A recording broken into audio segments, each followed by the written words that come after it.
One of the most important things to understand is when you are investing in any of the yieldmax funds is when the underlying it's trading, i.e. Tesla, is down 7% in the last 5 days, that the fund or the yieldmax fund will also be down as well, and more than likely also be down more than the underlying, only because of the way that the option synthetic has been created. So it's going to be no surprise to you guys that with Tesla being down this week, that my TSLY synthetic options fund is also down as well. However, because I'm trading this myself and I have the flexibility and the autonomy to decide what strikes I pick and what covered calls I sell, I'm able to generate not only monthly premium, but weekly premium, and also generate more than the TSLY fund, because of a bigger account, and I'm trying to be a bit more hands-on and proactive with my strikes. So in this video, we're going to go through how much money I've made in the forms of dividends and how much I paid myself. We're also going to look at what trades I made, what trades I made for the coming week, and then we'll also look at some TA on Tesla, on where I think Tesla's going to go in the next few weeks.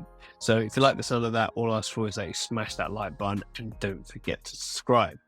So here we go. Here's the spreadsheet. And what I've done, I've added in these kind of 3 new kind of boxes here to give a very quick visual representation of where this portfolio is at. So overall dividends at the end of week 2, so I've been doing this for 2 weeks, is $980 with a starting balance of 30,000.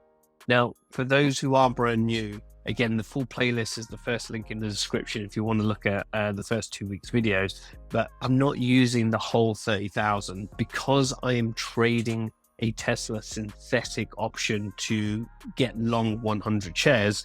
It's only costing me about 4,000 or 5,000 in margin to do that. So in theory, I could put 2 positions on, but I've just only done 100 shares or 1 contract, as you guys can see here. So I'm controlling 100 shares of Tesla stock in this example. So we've made $980, and in week 2, last week, we made $427 or $4.27 per share, i.e. 100 shares of the account, which is 1.49% return on capital on the current balance, which is currently sitting at 28,744. Now, if I didn't withdraw the dividends and left it in the account over the last 2 weeks, we will be down 4% on this portfolio. Now, I don't have a 2-week view of years of Tesla or TSLY to do a comparison. I probably might start doing that so we can see how this fund compares to TSLY, the yieldmax TSLY versus my TSLY portfolio. But the fact is that I'm paying out these dividends to myself as income, and therefore that income is leaving the account. Therefore, the overall account is down 6% as it stands today in the first 2 weeks. But obviously, I have also paid myself as well, so it's roughly around 4%. So what we'll do, we'll go through the trades that we did last week, and then we'll talk about week 3 as well, and what my estimate is in terms of what I'm gonna bring in. If you guys remember, in the last video, we talked about where my synthetic was. So I decided to close out all my positions, including the synthetic, and reestablish the position around the current price, which I think was around 248, 249.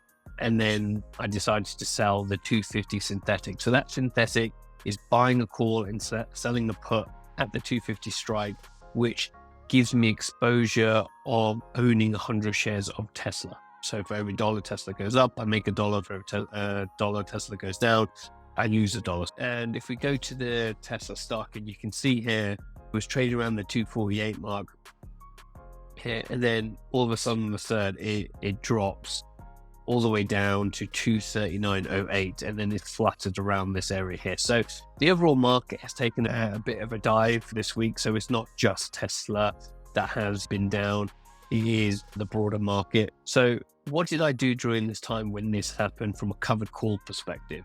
So you can see here that we sold the 255 when we got the 250 synthetic. Now with Tesla then dropping all the way down to 237, what I decided to do is on the 4th, I decided to buy this back for $8. It was only worth $8 by the 4th. which I think was the Thursday from memory, and therefore netting a $400 realized profit on the 410. Now, and then what I did was I rolled my strike down from the 255 to the 250 for an additional $29 of credit. And on the Friday, as you can see here on January the 5th, I was able to buy that back for $2, netting an additional $27. So we started the week, or the estimate was to make $410. I actually made $427, which again is only an additional $17. But again, that's the active management piece of trying to double dip, as again, I like to say in a lot of my videos when it comes to this, to make more premium. Then what I did was I was left with the decision, very similar to the week before, of do I sell a new covered call at the 250 and leave the synthetic where it was? Now, when I was looking at the covered call premium for the week, it was only $120 odd to sell the 250 strike. And I thought to myself, even if Tesla went back up to 250, I make no appreciation on the shares because I'm basically selling covered calls at my cost basis. So similar to the week before, I decided to buy back the 250 synthetic. And again, as you can imagine, I did that for a loss of $1,000. And I reestablished the position at 240 where Tesla's trading. So look at here, 237.49, right? So I'm $3 out in terms of that. I think it was at 248, so it's only like $1 down in terms of the unrealized loss. And I sold the 242.50 call. So that means that if Tesla goes to 242.50, I am able to at least make $250 appreciation on my shares, or my synthetic shares rather, and also trying to net the 371 premium that I made. So it was either sell the 250 and make $100 odd, or realize the loss on this, reestablish the position at 240, sell the 242 to make 371 plus an additional 250 if it ever got there. So that's what I decided to do there. And what I'm trying to work out here is, yeah, there we go. So you can see here that when you net out the commissions, that we are left with $369 or $3.69, which is the estimated dividends that I'm expected to be paid out at the end of week 3.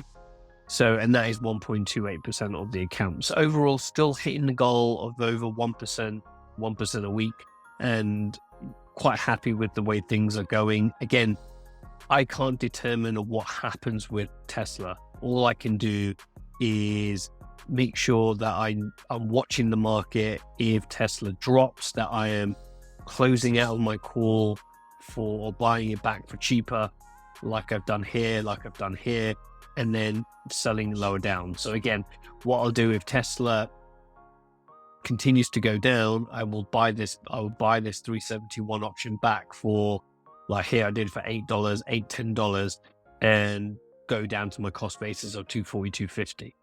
Now, again, I could go lower than my cost basis to get more premium, but again, that's a dangerous game here, and yieldmax don't do that. So I'm not going to do that either as part of that process. So again, this is the way how yieldmax will manage the fund to prioritize income. Now, a lot of people, or you might say in the comments, are you down 4% or are you down 6% in the portfolio?